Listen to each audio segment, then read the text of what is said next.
The broadcast is now starting. All attendees are in listen-only mode. Hello, this is Jennifer Schaus, and welcome to our Government Contracting webinar series, coming to you live from Washington, D.C. Today we are joined by Ali Pascoon, who's going to be discussing the capabilities statement. Before we dig into her presentation, I just want to remind everybody all of our webinars are complimentary and they are recorded. Should you miss any part of this or any of the webinars that we've done in the past or ones that are coming up, you can find them on our website. The webinar section starts with the full schedule, and then below that lists all of the recordings. A little bit about us: we're based in downtown DC and provide various services to government contractors ranging from 8A certification to GSA schedule assistance, contract compliance, and other services for government contractors. We do host events and seminars throughout the year. Our newsletter on Monday will have some new events that are coming up that could be worthwhile for both civilian and defense contractors. A little bit about me here, but more importantly, I'd rather talk about Ali. She'll share a little bit about her background and her company, and then we'll dig into the capabilities statement. Ali, thanks so much for joining us today. I'm excited to hear your presentation. Well, thank you very much, Jennifer. I appreciate your inviting me to be a part of your webinar series. For those of you who aren't familiar with me, I have been involved in government contracting for more than 30 years. I am the owner and president of a company called Able Solutions. It was located in Bel Air, Maryland. We can go on to the next slide. We'll talk a little bit. The company was founded 3 years ago in 2014 as a way to help small businesses expand and reach new potential customers in the government contracting realm. In addition to consulting in government contracting, primarily in the area of proposal management and proposal writing, we do offer small businesses other services such as freelance writing, training, and most recently we introduced video marketing and production. So today we're going to talk about making a statement with your capability statement.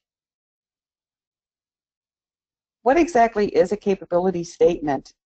There's a lot of different ideas and some possible misconceptions about what a capability statement is and what it should be. It basically is a marketing statement about your business that describes the core capabilities and skills your company offers. It's a little more than an elevator speech for your company that promotes who you are and what you do, but in a lot of ways it's similar to a proposal in that it helps to separate you from your competition. It's a small, brief explanation of what you do, what you have to offer, what value you bring, and it has a lot of the same components of a proposal. You have your win themes, discriminators, graphics, maybe some call-out boxes. So it's just a very brief proposal, almost an executive summary of your company. The reason you would want to use a capability statement is to introduce your company to possibly new government agencies, new commercial clients, a potential teaming partner, whether as a prime or a sub. It allows you an opportunity to prove your past performance and demonstrate the qualifications of the value that you would bring to that relationship. And in some instances, if you want to register as part of the government registration process, it is necessary for you to have a capability statement that outlines all of that information. So what are the basic elements of a capability statement? We have them listed here, and you'll see that a lot of them are very familiar to those of us who work in proposals, especially the differentiators and past performance and a lot of the corporate data. For core competencies, you want to have a few brief introductory statements that describe your company's core competencies. What exactly is it that you do? Do you focus on cybersecurity? Are you interested in helping the warfighter through logistics or possibly training, technical documentation? What exactly is your claim to fame? It's tailored to each agency or company's specific needs, just as you wouldn't submit the exact same proposal to every single customer that you want to do business with, you also don't want to have a very generic capability statement that you just give to everybody. You want to tailor it to address that specific agencies or potential prime, their specific needs and wants. And as with the proposal, use keywords to demonstrate you understand their mission or what they're looking for. We often in RFPs will pull out specific keywords that resonate with that agency or that customer.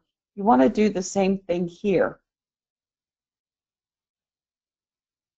For differentiators, it's exactly what it means.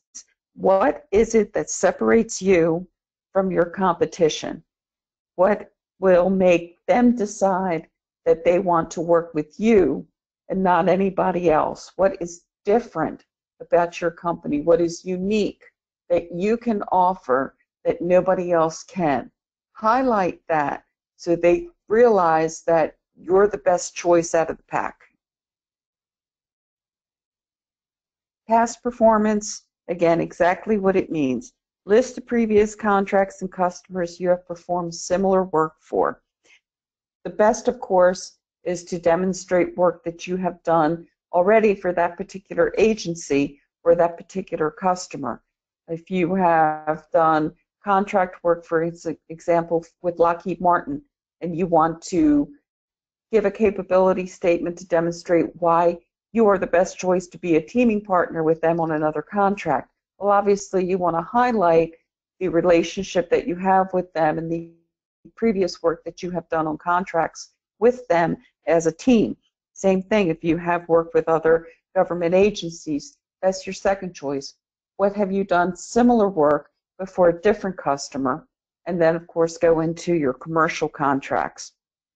If you have space, because capability statement needs to be short, 1 to 2 pages max, then if you have the space, include the contact information for your CO or your core so they can follow up and get some verifiable information about your past performance from your customer directly.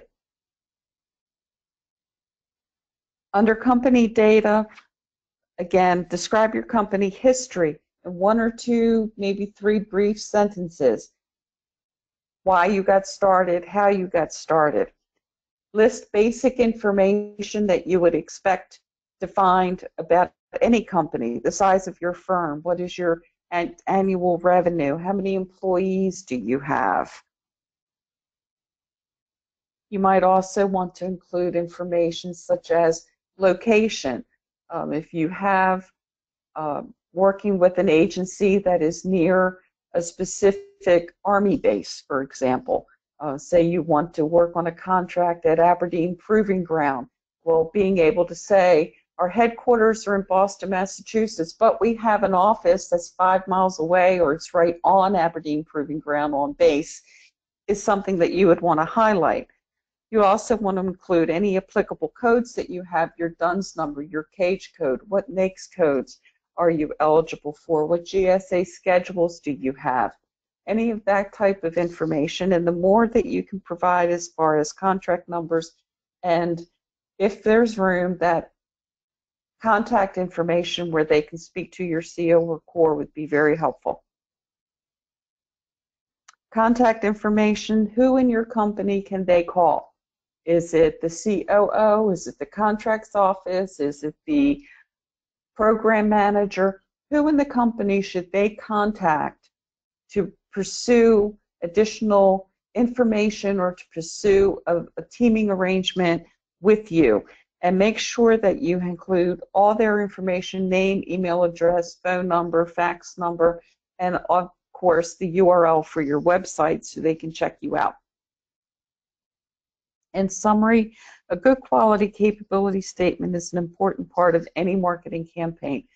As I said before, consider it a written elevator speech. It's a good leave behind with any federal agency or commercial company that you want to do business with as a way to demonstrate what you can do, how well you've done it before, where you've done it before, and why they should want to do business with you. So Jennifer, I will turn it back over to you. Thank you very much. Thanks, Allie. And I've thrown in an extra slide here to reiterate all of the fantastic points that Allie made. Again, you want to make these capability statements very clear and to the point.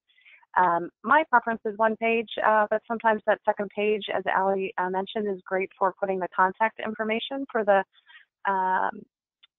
cores there. So if you want to list those out, that can be helpful. And maybe just have it as an option for the person that you are handing your statement to. I suggest that you also have one main capability statement for the company that is all-encompassing, but then also as you have various opportunities that you're pursuing, make sure that you customize the capability statement for the agency and the opportunity. I'd also suggest that you have a copy of the capability statement on your website. This can be helpful when a lot of times people aren't big fans of paper, especially those in the government that are receiving hundreds and sometimes thousands of capability statements. They may hang on to yours and then jump to your website, but if they can find it there, then that might save them some time and paper. As your company grows, as your revenues increase, as you get GSA schedules, as you get, say, 8A certified, as you become eligible and become a hub zone company, you want to make sure that you're updating your capability statement with those changes, maybe your logo changes. Make sure that everything is consistent throughout. And your capabilities as far as what you do and the past performance should be more of a priority over any of your set-aside status. So if you're a small woman-owned, veteran-owned, hub zone business, that's great and wonderful, but the real problem that the agencies have is finding qualified companies that have that past performance. So make sure that that is the forefront of what you're offering. If you're leading with, hey, we're a small business, hey, we're woman-owned, you know, that certainly helps the government check a box, but there's plenty of small and plenty of woman-owned businesses and all the other set-asides.